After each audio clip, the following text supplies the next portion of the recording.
Hi everyone, it's Niamh here and welcome to my art journaling channel.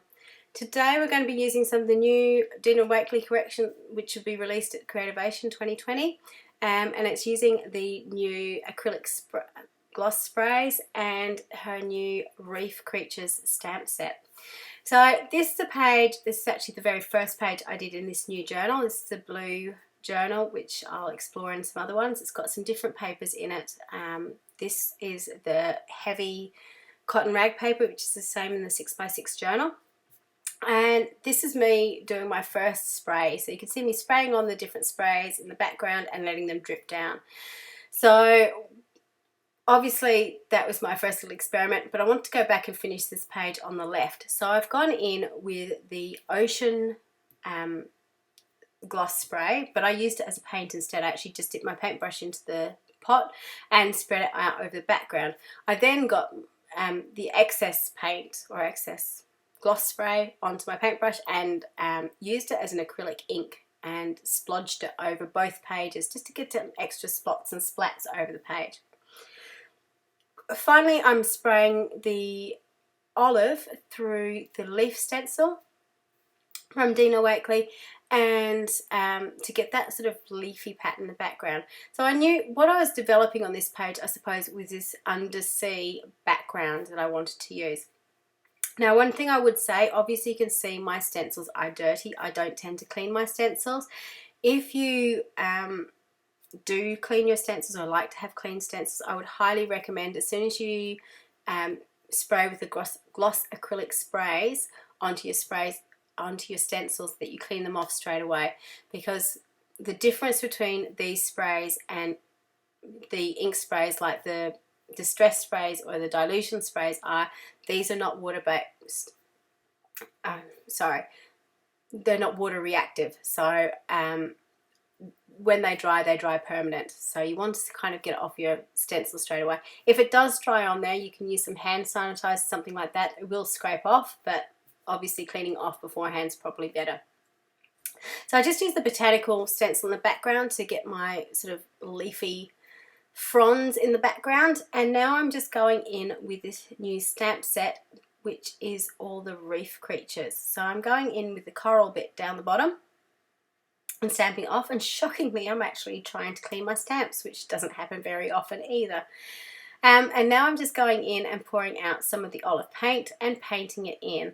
So I'm not being very precise with this as I'm painting it in. But the great thing about this paint is because it is more fluid, it's also a little bit more translucent. So you can actually see through the paint when you put it on, and it dries really, really quickly, and it also dries glossy. So I've got that sort of matte background from the white paint, and now I'm putting some gloss over it. So it's a different way of catching the light and getting some extra texture or some effects on your page really, really easily. And the fact that it's kind of translucent on this page means I don't have to be precise about where I'm painting it. If I paint over one of the black lines, that's okay, because you can still see the black line. It's just to give that effect of that leafy, corally background. So you can see I'm being not very precise with it as I'm going in, just adding in some extra in there, and you can see the shine as it's starting to dry as well. So it's a really cool effect.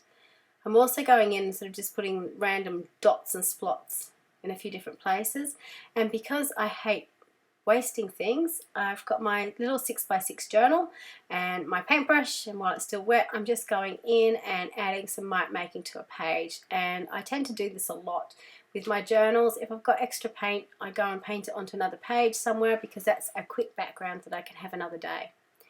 So I'm just going in and heat setting my paint. I like to do this so I can get layers as I go. And now I'm going in and stamping my images. So I'm stamping the jellyfish to begin with, and then I will do the seahorse.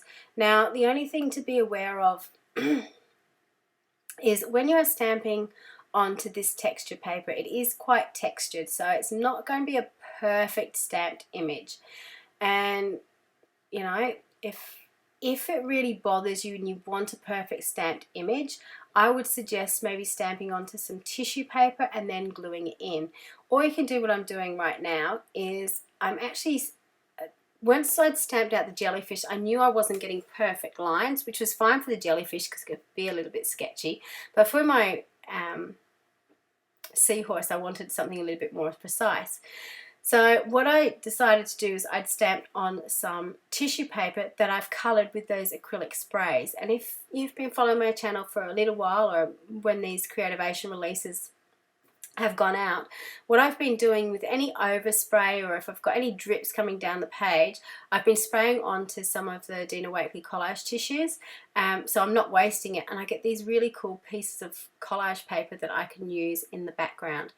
And what I did with the jellyfish was obviously just stamped out the top of the jellyfish onto the colour paper, and it's a great way of adding some colour onto my page without having to worry about it and getting those beautiful mottled effects. And you can see how that worked with the seahorse. You've got those blues and greens.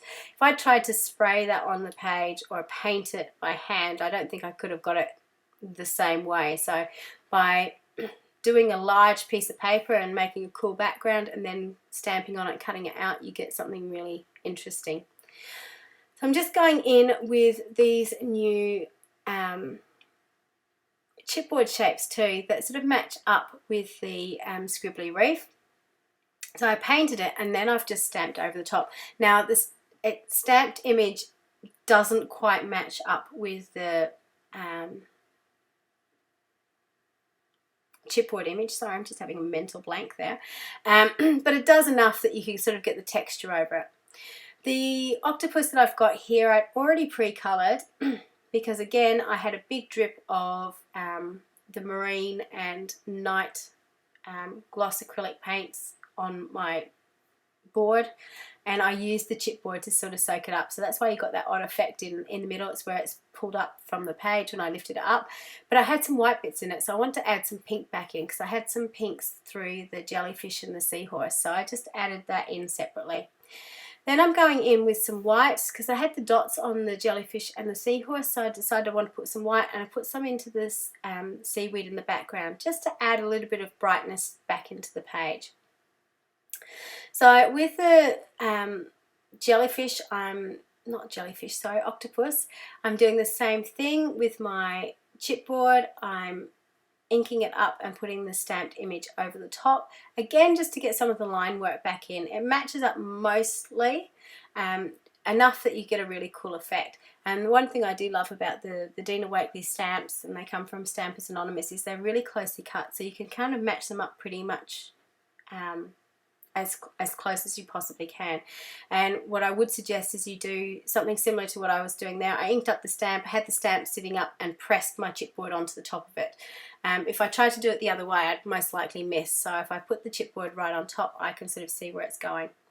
So now I'm just going around and playing with my placement of where I wanted everything, and just sort of making sure that it was all right.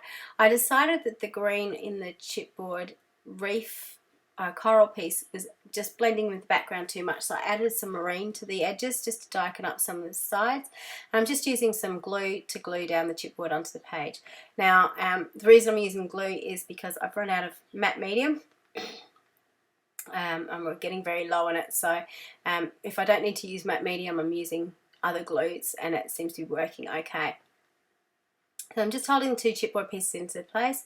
Now I'm pouring out some more of my magenta gloss spray, and I'm using it as an ink to splatter. And you can see I'm just got some scrap paper to one side where I'm covering my image, or my right hand side page, and I'm using a fan brush to do my splatter. I know there's lots of different ways of getting splatters, but personally I find I get my success using a fan brush because I can get large and small little splatters with it. You can see obviously in the background of my image, or at the top, the splatter has gone over my glass mat and over all the pens that I've got sitting there as well. I would suggest, if you've got a splatter box, or just put some paper down to cover anything that you don't want to get splattered, that would be a really good idea, particularly if you're spraying as well. If you've got stuff on your glass mat or on your surface that you want to clean up, using hand sanitizer over the top will get rid of it, because obviously when it dries, it is permanent. So it is like an acrylic paint. It is an acrylic paint. So you don't want it to dry somewhere you don't want it to go. So just be aware that if it does go somewhere that you think, oh, I need to fix that up, do it straight away while it's still wet. Don't let it dry first, otherwise it might be a bit trickier to clean up.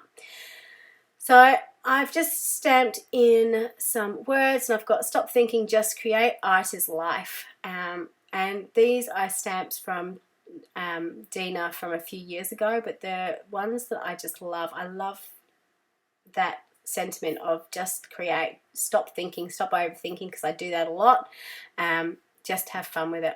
I was really pleased with how this page came together. I loved stamping onto the collage tissue paper with the sprays on it, and just the effect. You can see the gloss happening in the background with those sprays as well. It just gives a really interesting background. So thank you so much for tuning in and seeing the new products released from Ranger for Dina Wakley Media, Creativation 2020. There's going to be lots of videos coming up, lots of different projects using the new stuff. So if you're interested in that, please hit the like and subscribe button above. And until next time, bye for now.